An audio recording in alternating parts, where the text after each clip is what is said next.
Hey everyone, and welcome to another edition of the Broad Podcaster with me, Jennifer Fierro, here in the Highland Lakes, joined once again with Art Dlugach, the voice of the Llano Yellow Jackets, and boy, do we have plenty to talk about. The end of fall training camps at high schools across the state of Texas happened on Thursday and some on Friday, as week one is just around the corner. Art and I split last night, which is Thursday night. Today is Friday. I went to Burnet to cover the Bulldogs, and he went to Llano to talk about and observe the Llano Yellow Jackets. We are going to start with the Bulldogs today, and that's just because they're down the street in Burnet County. And I think you had a vested interest since the Bulldogs hosted Jarrell last night, correct? Well, I'm really impressed with, and Jennifer will get into the details, with the way Burnet played that you explained to me. Because even though Jarrell did not have a good record last year, 3-8, it still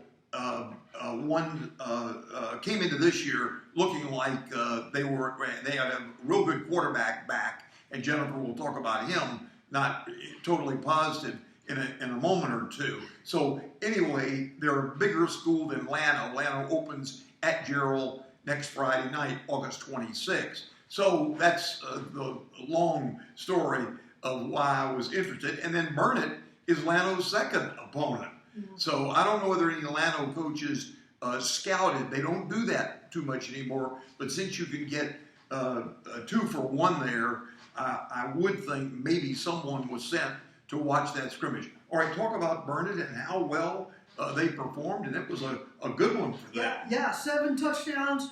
Throughout the night for the Bulldogs. Had a little bit of a slow start. I will say that. Talked about that on TexasChalkTalk.com. You can read all about it. Had a chance to get some comments from Brian Wood, the head coach. But after Burnet got going, and they did find some offensive rhythm, senior quarterback Tanner O'Hare, boy, he was marvelous last night in that position. Threw touchdown passes to Will Johnson, to Grant Jones, found Garner Krause for 1. And I know that Grant had 2 rushing touchdowns. He may have had a third, as I'm thinking about it. No question last night that Grant Jones was the best player on the field when he was on the field. Although I will tell you, the junior Dash Denton, who is the starting running back and the middle linebacker for the Bulldogs, can make a claim to being the best player because, as we talked about with Jarrell, my favorite defensive player or favorite defensive play actually came from Dash. He went right up the gut, and just as Jarrell was handing the ball to the running back, he hit the running back right as soon as the running back had his hands on the football. Those stand-up tackles, when you stand up that boy with the ball, you've really done something. Grant Jones, I've asked this before, son of Kurt, yes, athletic director, terrific guy, former head coach at Burnet. Every time you ask somebody, do you know Kurt Jones, they say yes, and he's a good guy. And I don't know Coach Wood, so nothing disparaging against him at all. And congratulations, as I said earlier, on handling Jarrell that well. By Burnet in its opener. You have talked about Burnet maybe being stronger with the running game than passing, but last night I guess it was a pretty good mix. Right, and I still think and maintain. I will say this and say this and say this until I see it. There's no question in my mind Brian Wood wants to run the football more than what they are doing right now. I truly, truly believe that. All of those kids, though, grew up watching Stephen McGee and Jordan Shipley. And they grew up playing in Bob Shipley's version of the spread. Well, that, and they grew up watching a lot of college quarterbacks working out of the spread and the NFL taking over. These are just young boys, so they don't know too much about maybe Jim Brown of the Cleveland Browns, Hall of Famer, of course, maybe the greatest running back in pro football history, just impossible to bring down. But anyway, so they're yes, since they were born, the spread just about has been popular. I mean, I'll put it to you this way. Grant Grant Jones, we talked about Kurt. Kurt was on Bob's staff in the early 2000s as a position coach. Kurt has told the story because he has 2 children. Grant is the oldest. I think he also has a daughter. One of his 2 kids were babies when they were playing for the state championship in 02 or 03. Grant was actually a ball boy forever for the Bulldogs. So when I say that Grant Jones has been groomed and has worn nothing but the Kelly green, I'm not exaggerating.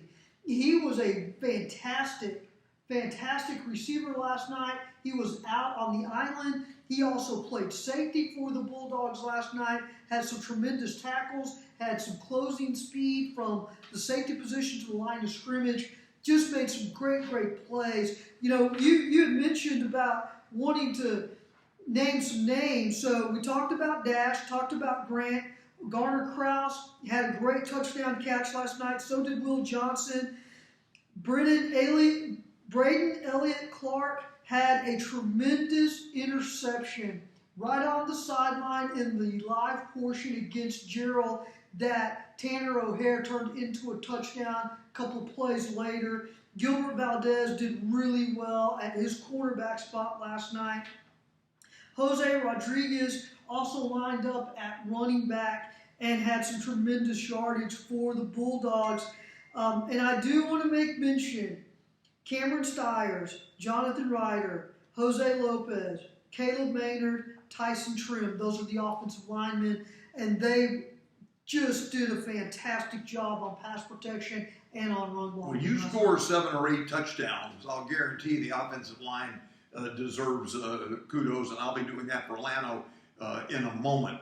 But again, a great night. I guess Coach Wood was just, I don't know how animated he gets, but he should have been very pleased. Yeah, in a lot of ways, he has Kurt Jones' demeanor. In a lot of ways, very level, very even. Not like us. Yeah, definitely not like us.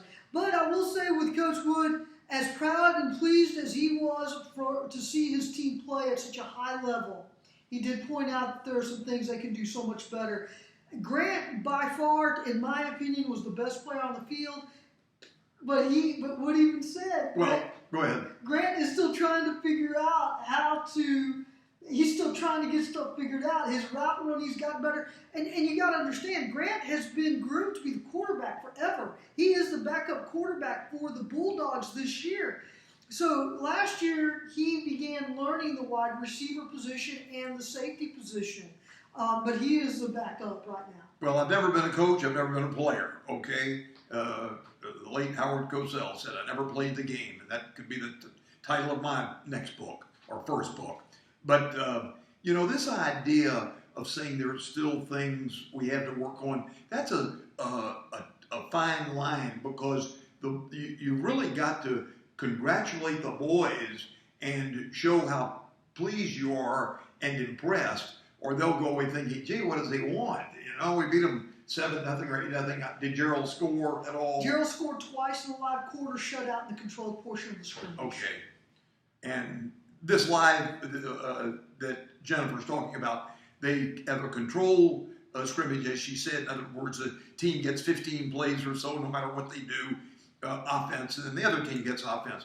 Then they play with the clock running 12-minute quarter, and then in Llano they played 2 quarters, although they did not finish the second quarter. I'll talk about that in a minute. Yeah, well, in Burnet, they did play the 2 live quarters, just like you said, with the running clock. It was a 2.5-hour scrimmage, just about. I left Burnet and drove straight from Bulldog Stadium back to the house. It took about 30 minutes from the time I left the stadium to the time I walked in the front door. And that scrimmage started at about 6:45.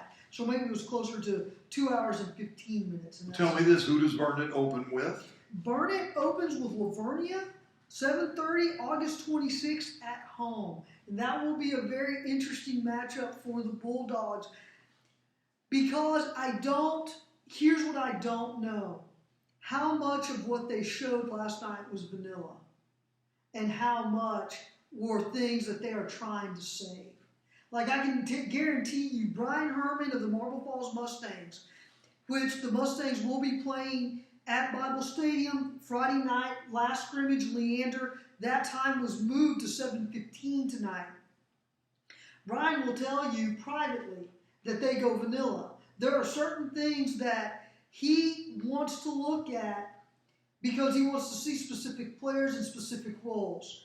He is not worried at all about winning the scrimmage. Not at all. What he is looking for, and only he and his coaches know, why they call these specific plays with these specific players in those specific spots. But there's a method to his madness, the way that he talks. I really like Coach Herman. I've met him 4 or 5 times, and he's always been very nice to me, and he doesn't know me nearly as well as Jennifer. But I think still you like a win. It's not a big deal. It's a scrimmage. But if you show that much that Burnet showed and Llano, that's good to walk away from like that. And you also touched on that absolutely these coaches are saving some plays that they do not want the first team that they play against those coaches to see those plays. I know that Llano did, and I'm sworn to secrecy. And so whenever I break that, then Coach Green is all over me. So Llano did, and I know that happened throughout the state. Yeah, you bet. Okay, I think that's all we have for Burnet. Like I said, read the story on TexasChalkTalk.com. There's more detail there than what we gave here. We're going to close segment 1 out. Then we're going to talk about the Llano Yellow Jackets and what happened with Brady last night during their last scrimmage of the 2022 season. He's Art Dlugach, voice of the Llano Yellow Jackets. I'm Jennifer Fierro, your broad podcaster here in the Highland Lakes. Please make sure you like, subscribe, and share the channel.